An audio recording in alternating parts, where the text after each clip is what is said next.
Nagbabalik ang ulat bayan, sisimulan bukas ng Department of Social Welfare and Development ang pamamahagi ng ayuda sa mga tricycle driver sa Metro Manila. Inaasahang palalawakan ito sa iba pang sektor ng transportasyon sa susunod na linggo.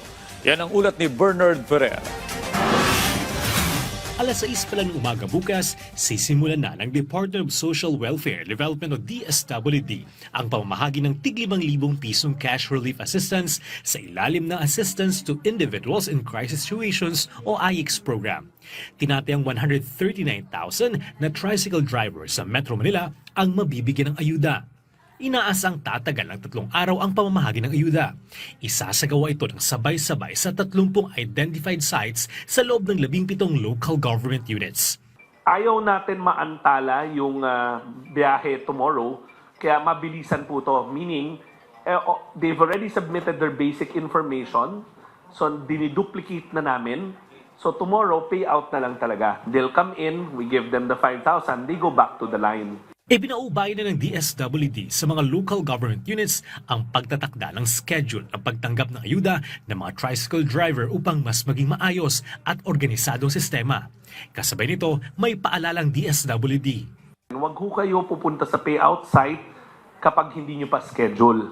Kasi hindi ho a-appear ang pangalan nyo sa mga babayaran, bibigyan ng tulong pinansyal bukas. Kinakailangan magdala ng original driver's license at isang photocopy para sa verifikasyon. May mga nakadeploy din na help desk ang DSWD sa lahat ng payout sites upang tumulong sa mga benepisyaryo. Matapos ang Metro Manila, susunod namang mabibigyan ng ayuda ang mga tricycle drivers sa iba pang mga lalawigan. Samantala, nakumpleto na ng Department of Transportation o DOTR ang listahan ng mga driver ng Transport Network Vehicle Service o TNVS at motorcycle taxis. Nakikipagtulungan naman ang DOTR kay DICT Secretary Henry Aguda para sa pagbuo ng listahan ng mga driver ng food delivery services, habang kinukumpleto pa ang listahan ng mga jeepney drivers. Ang naturang mga listahan ay isusumite ng DOTR sa DSWD para sa pamamahagi ng ayuda. Simula sa susunod na linggo, inaasahang sisimulan na rin ng DOTR ang pamamahagi ng fuel subsidy na nagkakalaga ng 2.5 billion pesos. Kinokumpleto na lamang ng kagawaran ang mga kinakailangang dokumento para sa implementasyon nito. Hopefully, makukuha natin yung pondo within this week, yung NCA from DBM. Kinokompleto namin ngayong araw yung mga dokumentong kailangan.